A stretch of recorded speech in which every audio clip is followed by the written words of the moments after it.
আসসালামু আলাইকুম, স্বাগতম করে নিচ্ছি মা এভরিথিং ব্লগ চ্যানেলে। আমি ঢাকা থেকে যুক্ত হয়েছি। আশা করছি সবাই ভালো আছেন। আলহামদুলিল্লাহ আমিও ভালো আছি। তো নতুন দিনে নতুন আরও একটি ব্লগ নিয়ে চলে এসেছি। সকাল সকাল মতিঝিল। সকালে নাস্তা করি নাই, নাস্তা না খেয়ে সকালবেলায় বের হয়ে গেছি। আর মেয়েদের বলে এসেছি তোমরা ঘরে পাউরুটি আছে, ডিম দিয়ে ভেজে খেয়ে নিও। তো এই আর কি কথা। তো আমি তো বের হয়ে চলে আসলাম। ওই যে একটা গান আছে, ঢাকা শহর আইসা আমার আশা ফুরাইলো। তো দেখেন আমার যে কি আশা ফুরাইলো। আর ঢাকা শহর আইসা বলতে, ঢাকা শহরে আমার জন্ম, আমি ঢাকা শহরে বড় হয়েছি, নতুন আসি নাই। তো যাই হোক, ব্যাংকে একটু কাজ ছিল তাই আসছি। এই যে মতিঝিল সোনালী ব্যাংক, তো একটু কাজ ছিল এখানে আসছিলাম। তো দেখেন যাওয়ার সময় এই যে ঢাকা শহর আইসা আমার আশা ফুরাইলো। তো দেখেন কি আশা ফুরাইছে। গাড়ি পড়ছি, মানে রিক্সা দিয়ে যাই, রিক্সা দিয়ে আসি। তো আমার সামনে বাস গাড়িটা মানে খালি পাইছি। তো আবার উনি বলতেছে ফ্লাইওভারের উপর দিয়ে যাবে, 5 মিনিট লাগবে বাসে পৌঁছাইতে। এটা মনে করে আর কি বাসে উঠছিলাম। তো জানলার পাশে বসছি, ওই যে গাড়ি জাম্পিং করছে না, মানে ওই যে ঝাঁকি খায় না, কাঁচ খুলে আমার পায়ের ভিতরে পড়ছে, একদম আনাম কাঁচ। তো টিস্যু দিয়ে পাওটা পেঁচাই নিছি, প্রচুর রক্ত বের হয়েছিল। এই হচ্ছে আমার বিপদ। এই জন্য বললাম ঢাকা শহর আইসা আমার আশা ফুরাইছে।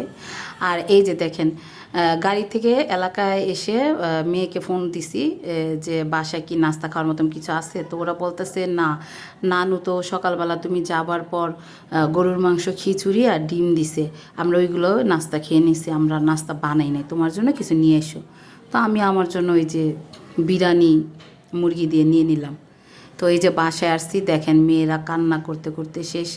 আমার মেয়েরা কান্না করতেছে আমার এই অবস্থা দেখে, যে কাজটা এইভাবে পড়লো।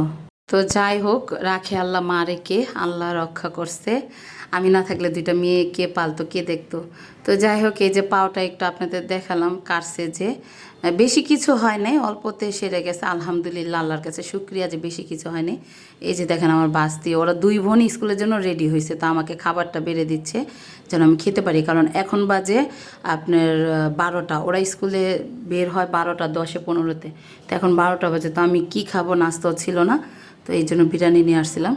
তো ও বেড়ে দিচ্ছে, আর ওর চোখ দিয়ে কিন্তু পানি বের হইতেছে, টলটল করতেছে। এই আর কি, কান্না করছে দুই বোন দেখে আমার পাওটা। তো ওই যে বাড়িয়ালি গরুর মাংস দিয়েছিল, দুই বোন খেয়ে আমার জন্য আর কি 2 পিস একটু রাখছে। আর এই যে আমি খাবো। তো ওরা এখন স্কুলে চলে যাবে। এই যে আমার সাথে হাত মিলিয়ে নিচ্ছে। সবসময় স্কুলে যাওয়ার আগে, স্কুলে কেন, আরবি পড়তে যাক, প্রাইভেট পড়তে যাক, যেখানেই যাক, ঘর থেকে বের হলে আমার সাথে হাত মিলাবে আর সালাম দিবে। তো এই যে চলে গেল। তো আমি খেয়ে নিই, খেয়ে আবার আস্তে ধীরে উঠে আবার নাস্তা, নাস্তা না, দুপুরে রান্না করতে হবে। তো বাস্তি বলে গেছে, ফুপি বেশি কিছু রান্না করো না, একদম সিম্পল হালকা পাতলা করবা, একদম তোমার যেন কষ্ট হয় না, বেশি হাঁটতে হয় না। তো এই যে আমি খাবারটা খেয়ে নিচ্ছি, মেয়েদের 2 নলা খাইয়ে দিছি। ওইটা একটা শর্ট ভিডিও ছাড়বো ইনশাল্লাহ। তো ওইটার এখানে তুলে ধরি নেই। তো এই যে দেখেন, আমি কিন্তু খাবার খেয়ে একটু রেস্ট নিয়ে উঠে এই যে বৌয়া বসাই দিছি ভাতের চাল দিয়ে। ওই যে ভাঙা চাল ছিল না, ওই যে খুদের চাল ছিল না, ভাতের চাল দিয়ে আলু কুচি কুচি করে বৌয়া বসাই দিছি। পটল আলু ভাজতেছি আর ডিম ভাজবো। আর এই যে দেখেন বৃষ্টি, একদম মানে সকাল থেকে ধরে এ পর্যন্ত খালি বৃষ্টি। এই যে বৃষ্টি, সারা দিনের বৃষ্টি, আর বৃষ্টি আর সারে নেই। আচ্ছা যাই হোক, রান্না করে আমি একটু ওই যে রেস্ট নিতেছিলাম গোসল টোসল করে। মেয়েরা কিন্তু অলরেডি চলে এসেছে 4টা 10-এ। 4টা 10-এ স্কুল থেকে আসছে। তো এই যে ওরা আসলে আমি একসাথে খাই, আমি আগে খাই না, ওদের সাথে খাই। তো এই যে মেয়ে আসছে, এখন এই যে ডিম, পটল, আলু এখন আমরা খাবো।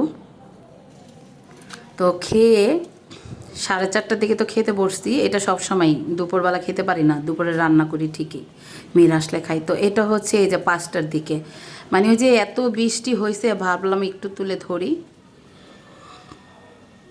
তো ভিডিওটি যদি ভালো লেগে থাকে আপনাদের কাছে, অবশ্যই ভিডিওটি একটি সাবস্ক্রাইব করে দিবেন, একটি লাইক করে দিবেন, কমেন্ট করে জানাবেন কতটুকু আপনাদের কাছে ভালো লেগেছে। তো সবাই ভালো থাকবেন, আমাদের জন্য দোয়া করবেন। আমি কিন্তু ভিডিওটি এখানেই শেষ করছি। আসসালামু আলাইকুম।